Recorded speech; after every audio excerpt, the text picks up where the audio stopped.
महाबली सूर्यपुत्र कर्ण की मृत्यु का रहस्य। महाभारत के युद्ध में कर्ण को ऐसे योद्धा के रूप में जाना जाता है जिनसे स्वयं श्री कृष्ण बेहद प्रभावित थे। उनके व्यक्तित्व के कई ऐसे गुण थे जो उन्हें एक अच्छा योद्धा होने के साथ एक अच्छा इंसान भी बनाते थे। लेकिन फिर भी उनसे कुछ गलतियां ऐसी हो गई जो उनकी मृत्यु का कारण बन गई।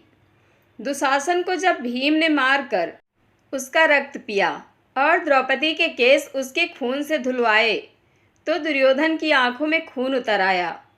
उसने आओ देखा न ताओ कर्ण को अर्जुन को खत्म करने का आदेश दे दिया और तब कर्ण सेनाओं को चीरते हुए अर्जुन के सामने कूद पड़ा और दोनों के बीच भयंकर युद्ध छिड़ गया। युद्ध इतना भयंकर था कि श्री कृष्ण को कई बार अर्जुन को सावधान करना पड़ा था, क्योंकि अर्जुन कर्ण की वीरता देख हक्का बक्का रह जाता था। अर्जुन के रथ पे हनुमान की ध्वजा लगी थी जिससे वो युद्ध में बचा रहा था, लेकिन इस युद्ध में हनुमान जी भी बेहद मुश्किल से अर्जुन का रथ नष्ट होने से बचा पाए। स्वयं वासुदेव श्री कृष्ण भी कर्ण के युद्ध कौशल की प्रशंसा किए बिना नहीं रह सके थे। विश्व का सर्वश्रेष्ठ धनुर्धर होने का दावा करने वाले अर्जुन को ऐसा लग रहा था जैसे अर्जुन सामने है और वो खुद एक आम धनुर्धर है। शाम होते होते अर्जुन की हालत पतली हो गई और तब अर्जुन पर कर्ण ने ब्रह्मास्त्र चलाना चाहा था जिससे उसी पल अर्जुन की मौत हो सकती थी। पर तब श्री कृष्ण ने अपने चक्र की सहायता से समय से पहले सूर्यास्त कर दिया और अर्जुन के प्राण बच गए। हालांकि महाभारत का युद्ध शुरू होने से पहले बने सारे कायदे टूट चुके थे, तो सूर्यास्त को कौन पूछता।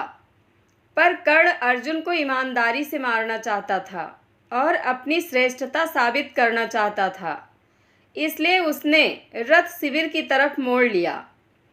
युद्ध के 17वें दिन फिर वही कहानी शुरू हुई।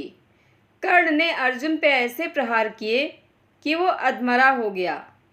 इसी हालत में अर्जुन पे कर्ण ने नागपाश चलाया जो इंद्रजीत ने राम लखन पे चलाया था। पर कृष्ण ने अपने वाहन गरुड़ की सहायता से उसका लक्ष्य भ्रमित कर दिया और वो अर्जुन की छाती पर लगा। युद्ध में पहली बार अर्जुन अपने रथ से नीचे भी गिरा और अर्धमूर्छित भी हो गया।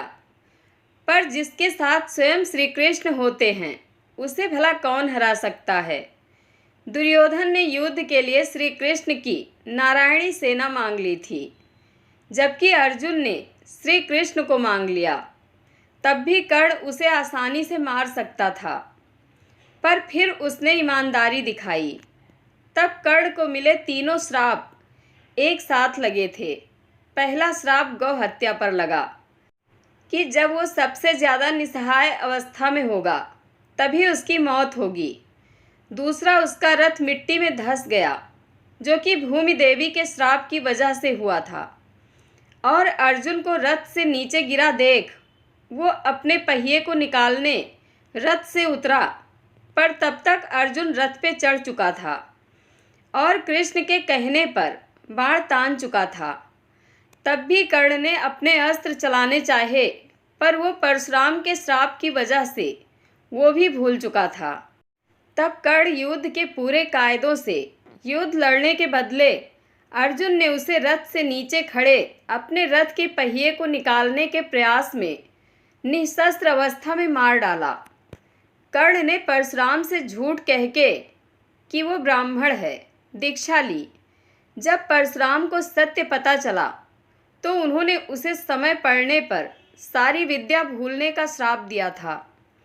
जवानी में कर्ण के हाथों अनजाने में एक गाय और बैल की मौत हो गई थी, जिसके बदले सफाई सुनने से पहले ही ब्राह्मण ने उसे श्राप दिया कि जब तू सबसे ज़्यादा असहाय होगा तभी तेरी मृत्यु होगी। जैसा कि हुआ। इतना ही नहीं, एक छोटी बच्ची की सहायता करते हुए कर्ण ने मट्टी को निचोया था। इस पर भूदेवी ने उसे रथ को युद्ध में मौके पर फंसने का श्राप दिया था। बस इन्हीं श्रापों की वजह से परम प्रतापी कर्ण का अंत हुआ, जिसकी देह को कृष्ण ने मुखाग्नि दी थी। जय श्री कृष्ण। धन्यवाद।